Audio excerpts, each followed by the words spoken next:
2024 లేదా 25లో డిగ్రీ లేదా బీటెక్ చదివారా? సాఫ్ట్వేర్ జాబ్ కోసం ఎదురు చూస్తున్నారా? అయితే కోడ్ జ్ఞాన్ 100 డేస్ కోర్సులో చేరండి, జాబ్ సాధించండి. నమస్కారం అనిల్ సింగ్ గారు. నమస్తే శిరీష. ప్రీవియస్ గోల్డ్ వీడియోలో లాస్ట్ కి మీరు ఒక వర్డ్ చెప్పడం జరిగింది. అంటే కిడ్స్ ఫ్యూచర్ గురించి ఎవరైతే ఆలోచించి ఇన్వెస్ట్మెంట్ చేయాలి అనుకుంటున్నారో వాళ్ళ గురించి సపరేట్గా ఒక వీడియోలో కంప్లీట్ ఇన్ఫర్మేషన్ ఇవ్వబోతున్నాము అని.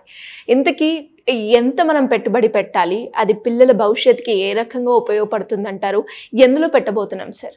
ఇన్వెస్ట్మెంట్ విషయానికి వస్తే ఇండియా చాలా యంగ్ కంట్రీ, ప్లస్ అందులో ఈ రీసెంట్గా టారిఫ్స్ విధించడం వల్ల చైనా మీద ఏంటంటే చాలా మందికి నమ్మకం పోయింది. ఎందుకంటే క్వాలిటీ అనేది మాత్రం అక్కడ లేదు. India means quality and India means genuinity, India means honesty and India means a good business partner అని చెప్పేసి ఈ విషయం అమెరికాకు కూడా తెలిసింది. ఈ విషయం ప్రపంచం అంతటా ఇప్పుడు ఇండియాలో ఉన్న పాజిటివిటీ ఏంటో అందరికీ తెలిసిపోయింది. సో కాబట్టి India is a obvious business partner ప్రతి దేశానికి. సో ఇప్పుడు మన భారతదేశంలో చాలా జీసీసీస్ వస్తున్నాయి. దాంతోపాటే సెంటర్ ఆఫ్ ఎక్సలెన్స్ అంటారు, అంటే సిఓఈ అంటారన్నమాట. సో ఇవన్నీ కూడా ఎక్కువగా వస్తున్నాయి, మార్కెట్స్ పెరుగుతున్నాయి, దాంతోపాటే పెట్టుబడులు కూడా పెరుగుతున్నాయి. సో దీనికి అర్థం ఏంటంటే నెక్స్ట్ 30 ఏళ్ళ వరకు India has a population more than 60 to 65% youngsters. వీళ్ళందరూ కూడా 25 నుంచి 28 మధ్యలో ఉన్నారన్నమాట. వీళ్ళందరూ ముసలోళ్ళు అవ్వడానికి ఈజీగా ఓల్డ్ ఏజ్ హోమ్కి ఆ టైంలో ఉండడానికి ఈజీగా ఒక 60 years మీకు ఇంకా ఏజ్ ఉంది. సో కాబట్టి నెక్స్ట్ 30 years వరకు India has a golden period. మీరు ఈ సమయంలో పెట్టుబడి స్టార్ట్ చేస్తే మీకు పెళ్ళయిందా, కాలేదా, పెళ్ళైన తర్వాత పిల్లలు ఉన్నారా, లేదంటే మీకు ఏజ్ అయిపోయింది కాస్త, సే ఫర్ ఎగ్జాంపుల్ నేను ఆల్రెడీ 30 క్రాస్ అయిపోయానండి, 40కి రీచ్ అవ్వబోతున్నాను, ఇంకా టైం అయితే ఉంది, బట్ స్టిల్ ఒక 20-30 years నేను ఏదైనా పెట్టుబడి పెట్టుకొని నా ఫ్యూచర్ని నేను సెక్యూర్ చేసుకోగలుగుతానా అన్నది మాత్రం ఈ మైండ్లో ఆ థాట్ ఉంటే నిజంగా చెప్తున్నాను, 100 రూపాయలతో మీరు కోట్లాధికారి అవ్వచ్చు. జస్ట్ 100 రూపాయలు పెట్టుబడి ప్రతి నెల పెట్టుకుంటూ వెళ్ళండి. మీరు ఎంత సంపాదిస్తారు, ఎక్కడ పెట్టాలి, మీరు అది బంగారం కోసం వాడుకుంటారా, డబ్బులు పిల్లల ఎడ్యుకేషన్ కోసం వాడతారా, మీ రిటైర్మెంట్ బెనిఫిట్ కోసం మీరు ఆలోచించుకుంటున్నారా, లేదంటారా మీరు ఒక వ్యాపారమే చేసుకుంటారా at that age, that is you, up to you అనమాట. ఎందుకంటే చాలామంది ఏం చేస్తున్నారంటే శిరీష, పిల్లలు పుట్టక ముందే పెళ్ళి అవ్వకముందే కూడా కొంతమంది ఉన్నారు స్మార్ట్ పర్సన్స్, వాళ్ళు ఇప్పటి నుంచి ఇన్వెస్ట్మెంట్ మొదలు పెట్టేస్తారు.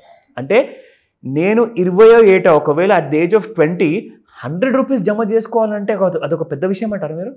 It's not at all big deal. So even teenagers కూడా ఇలాంటి 100 రూపాయలు ఇన్వెస్ట్మెంట్ అనేది నేను చెప్పిన దానికి మీరు పెట్టుబడి పెట్టుకుంటే మీకు ఎంత వస్తుంది తెలుసా? 30 years తర్వాత మినిమం 85 కోట్లు, 85 crores. దాన్ని ఎలా పెట్టాలి, ఎక్కడ పెట్టాలి, మీకు ఎలా డబ్బులు వస్తాయి, ఐల్ షో యూ. నేను ఒక వెబ్సైట్ తీసుకున్నాను ఓన్లీ ఎగ్జాంపుల్ కోసం మాత్రమే. అంటే వీళ్ళ మ్యూచువల్ ఫండ్స్ గురించి ఆర్ వీళ్ళ ఈటీఎఫ్స్ స్టాక్స్ గురించి నేను రికమెండ్ చేయట్లా. అయితే మీరు ఓన్లీ ఆ పర్సంటేజ్ పైన ఫోకస్ పెట్టండి అని చెప్తాను. ఇక్కడ 14.64 వాళ్ళు రిటర్న్స్ ఇచ్చారు. అంటే దాదాపు మీరు పెట్టిన పెట్టుబడి ఒక ప్రతి సంవత్సరం మీకు అప్రాక్సిమేట్గా 14% ఇచ్చిందని చెప్పేసి వాళ్ళు చెప్తున్నారు. సో ఇదే 14% నేను ఇక్కడ క్యాల్కులేటర్లో తీసుకొని ఆ పర్సంటేజ్ అనేది ఇక్కడ నేను 14.64 ఉంది శిరీష. సీట్స్ 14.64 ఉంది కదా. సో నేనేం చేశానంటే రౌండ్ ఫిగర్ 15 తీసుకున్నా. ఓకేనా? ఇక్కడ మీకు చూపిస్తున్నాను, నేను 15% తీసుకున్నాను. అండ్ మీరు పెట్టుబడి పెడుతున్నారు నెలకి 100 రూపాయలు, ప్రతి సంవత్సరం దాన్ని 50% పెంచుకుంటూ వెళ్తారు, 30 సంవత్సరాలు పెడుతున్నారు. సో టోటల్ వచ్చే రిటర్న్ మీకు 85 crores 57,78,906 రూపీస్. అక్షరాల అంటే ఇది క్యాల్కులేటర్ అబద్ధాలు చెప్పదు. It gives you the exact kind of calculation. కానీ ఎక్కడ పెట్టుబడి పెట్టాలి అన్నది ప్రశ్న. ఆ ప్రశ్నకి నేను ఒకటే ఆన్సర్ ఇస్తాను. మీకు 2 చాయిసెస్ ఇస్తా. ఒకటి, మీరు మ్యూచువల్ ఫండ్లో ఇన్వెస్ట్మెంట్ పెడతారా? మ్యూచువల్ ఫండ్లో అతను ఒకవేళ మీకు 15% ఇస్తే మీకు 85 కోట్లు వస్తున్నాయి. సింపుల్గా ఒక మాట చెప్తానండి, ఆ మ్యూచువల్ ఫండ్లో ఏదైతే పోర్ట్ఫోలియోలో స్టాక్స్ ఉంటాయి కదా, వాళ్ళు కూడా షేర్ మార్కెట్లో షేర్స్ కొంటేనే కదండి, అది పెరిగితేనే కదండి మీకు ఇక్కడ రిటర్న్స్ అనేది మ్యూచువల్ ఫండ్ ద్వారా వస్తుంది. నేనేమంటున్నానంటే ఒక స్టాక్ అతను ఏదైతే కొంటున్నాడో అది 100% పెరిగింది అనుకోండి, నేను 15% నుంచి నేను జస్ట్ డబుల్ చేస్తాను దీనికి శిరీష. ఓన్లీ 15% నుంచి ఐఎమ్ డబ్లింగ్ దిస్ అరౌండ్ 30% అనుకోండి. అంటే మీకు కంపెనీ మాత్రం మీకు 100% పెరుగుతుంది కంపెనీ స్టాక్, కానీ నేను మీకు ఓన్లీ 30% అంటే 15% మీరు మ్యూచువల్ ఫండ్లో పెడితే వస్తుంది మీకు రిటర్న్స్ 85 crores. అదే ఒకవేళ మీరు ఆ మ్యూచువల్ ఫండ్లో ఉన్న స్టాక్లోనే డైరెక్ట్గా మీరు కొని పెట్టుకుంటే మీకు ఎంత వస్తుంది? Can you just believe this? 157 కోట్లు. That's a fact of the matter. అది నిజం. అంటే నేను మిమ్మల్ని అందరినీ కూడా అలా మ్యూచువల్ ఫండ్లో చూసుకొని కొనమని నేను చెప్పట్లేదు. నేనేమంటున్నానంటే దానికి కాస్తంత టైం ఇవ్వాలి మీరు. ఇప్పుడు రిటర్న్స్ మాత్రం మంచి డబుల్ రిటర్న్స్ వస్తున్నప్పుడు కొంచెం అంతా మీరు హోంవర్క్ చేయడం తప్ప ఏమైనా ఉందా? 100 రూపాయలు కదండి మీరు పెట్టిన పెట్టుబడి, ఏం పెద్ద లాస్ అవ్వబోతుందా మీకేమన్నా ఇక్కడ? సో చిన్న పెట్టుబడితో మీరు స్టార్ట్ చేస్తున్నప్పుడు 157 కోట్లు అలాంటి అమౌంట్ మనం 30 years తర్వాత సంపాదిస్తున్నాము అంటే can you not take out some time to educate your self, train your self? So నేను ఒకటే మాట చెప్తాను, time is money and at the same time if you invest for that time definitely that time will give you that kind of a return. ఇక్కడ మీకు చూపిస్తున్నాను, క్లియర్గా ఉంది. I'm not giving you any wrong figure ఇక్కడ.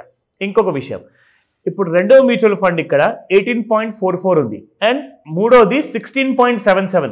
So నేనేం చేశానంటే ఇక్కడ దీన్ని 16.77 కాకుండా 17% తీసుకోక నేను డైరెక్ట్ 16% తీసుకున్నాను. సో 16%కి 100 రూపాయల పెట్టుబడితో 30 సంవత్సరాల తర్వాత మనకి ఎంత వస్తుంది? 88,48,48,00,000 పైగా వస్తుంది అనమాట. అండ్ అలాగే లాస్ట్ రిటర్న్స్ ఇచ్చింది 18.44. సో 18% తీసుకున్నాను నేను ఇక్కడ. ఒకవేళ మీరు దీని ప్రకారంగానే ఇన్వెస్ట్మెంట్ చేసినా కానీ మీకు కనీసం 94 కోట్లు వస్తాయండి. అంటే 94 కోట్ల 82 లక్షలు అంటే అప్రాక్సిమేట్గా 95 crores. ఇదే రిటర్న్ ఒకవేళ డబల్ అయిపోతే జస్ట్ ఇమాజిన్. సో ఈ ఆలోచన మీకే వదిలేస్తాను, ఆలోచించండి. ఇలాంటి విషయాలు ఏమైనా డౌట్స్ ఉంటే నన్ను అడగండి, క్లాస్లో నేర్పిస్తాను. ఎలా సార్, ఎవరైనా కూడా ఇంట్రెస్ట్ ఉండి క్లాస్లో జాయిన్ అయ్యి ఇన్వెస్ట్మెంట్ వాళ్ళ గురించి అయినా, వాళ్ళ పిల్లల భవిష్యత్తు గురించి అయినా, వాళ్ళ రిటైర్మెంట్కైనా ఇలాంటి ఏ ఇన్ఫర్మేషన్ తెలుసుకోవాలి అన్నా కూడా ఎలా అప్రోచ్ అవ్వాలి మిమ్మల్ని? సింపుల్ శ్రీష, ఎందుకంటే life is very complicated. Everybody has a task to implement it every day అనమాట. అంటే పొద్దున్న లేవడం కానివ్వండి, దేవుడి దగ్గర మొక్కడం కానివ్వండి, దాని తర్వాత ఆఫీస్కి వెళ్ళడం కానివ్వండి, ఎగ్జాక్ట్లీ మీకు అవసరాలు ఉన్న వస్తువులని కొనడం కానివ్వండి, భవిష్యత్తు గురించి ఆలోచించడం కానివ్వండి, చాలా పనులు నిజంగా చెప్పుకుంటూ పోతే గంట సరిపోదు. నేనేం చెప్తానంటే సింపుల్గా మీకున్న కాంప్లికేషన్స్ ఇన్ లైఫ్ దాన్ని ఈజీ చేసుకోండి. Live a happy life. మీరు ఏం చేస్తున్నారో అదంతా పక్కన పెట్టేసేసి నేను ఎంత సంతోషంగా ఉన్నా అన్న విషయం మీ మైండ్లో ఉంటే చాలు. మీరు తప్పకుండా ఈ క్లాస్ నేను ఏదైతే ఆర్గనైజ్ చేయబోతున్నానో అది మాస్టర్ క్లాస్ ఉంటుంది. It's an online plus an offline opportunity. You can join this class. ఇందులో ఉన్న డౌట్స్ అన్నీ కూడా ఇలాంటి కైండ్ ఆఫ్ ఇన్వెస్ట్మెంట్స్ మనం ఎలా చేయాలి, ఎలా ఐడెంటిఫై చేయాలి ఆ మ్యూచువల్ ఫండ్ని, ఎలా ఐడెంటిఫై చేయాలి ఆ మ్యూచువల్ ఫండ్లో ఉన్న స్టాక్స్ని, అందులో పోర్ట్ఫోలియోని మనం గుర్తించేసి హోంవర్క్ ఎలా చేయాలి, ఇవన్నీ కూడా సింపుల్గా మీకు కొన్ని గంటల్లో నేను నేర్పిస్తాను. మీరు చేయాల్సిందలా కాల్ చేయండి, ఏదో వాట్సాప్ మెసేజ్ పెట్టమని చెప్తాను ఈరోజే. Thank you sir, thank you so much. Welcome Sreeja. Suman టీవీలో మీ పర్సనల్ అండ్ బిజినెస్ ప్రమోషన్స్ కోసం కింది నెంబర్కి కాంటాక్ట్ చేయండి.